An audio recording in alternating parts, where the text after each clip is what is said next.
or false?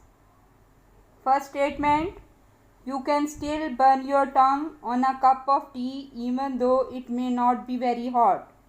This statement is true.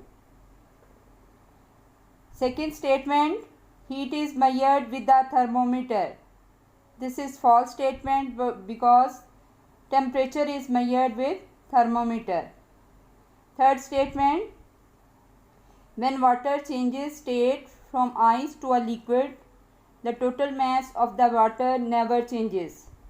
This is true statement. Statement 4, a short metal spoon is better for stirring hot soup than a long metal spoon. This is false statement.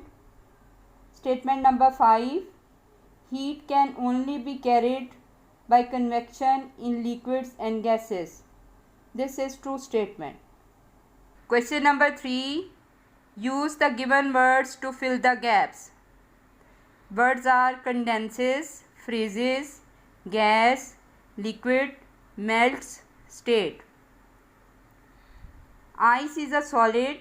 When it is heated, it melts and becomes water. Water is a liquid which boils at 100 degrees Celsius. At this temperature, it turns into a gas called steam. When steam cools, it condenses and turns back into water. At 0 degrees Celsius, water freezes and turns back into ice. These are the examples of changes of state. Question number 4. The Kelvin scale starts at absolute 0 and has degrees which are the same size as the degrees on the Celsius scale. Part 1. Fill in the missing temperature on these scales. We have to fill these temperatures. Part 2. Write a rule for changing temperatures on Celsius scale to temperatures on the Kelvin scale. Beta, the answer is add 273 to the degrees on Celsius scale to convert it into Kelvin scale.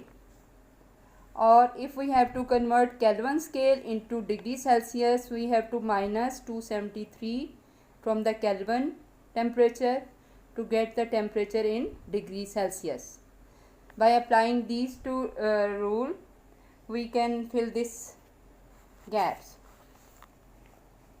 Now by applying these formulas, we can fill the missing temperature on these scales. There is temperature 200 degrees Celsius on Celsius scale. We have to convert it into Kelvin scale. For converting it into Kelvin scale, we have to add 273 into 200 degrees Celsius. Then it will become 473 Kelvin. Here it will come. We have to write 473 Kelvin. Now next is 373 Kelvin, and we have to convert it into Celsius. In order to do this, we have to minus 273 from the temperature in Kelvin, and it will be equal to 100 degree Celsius. Here we have to write 100 degrees Celsius. Now the temperature on Celsius scale is 0 degree Celsius. We have to add 273 in it. It will become equal to 273 Kelvin. Here we have to write 273 Kelvin. Again there is temperature in Kelvin 173 Kelvin, and we have to convert it into degree Celsius. For this we have to minus 273 from it, and it will become equal to minus 100 degree Celsius.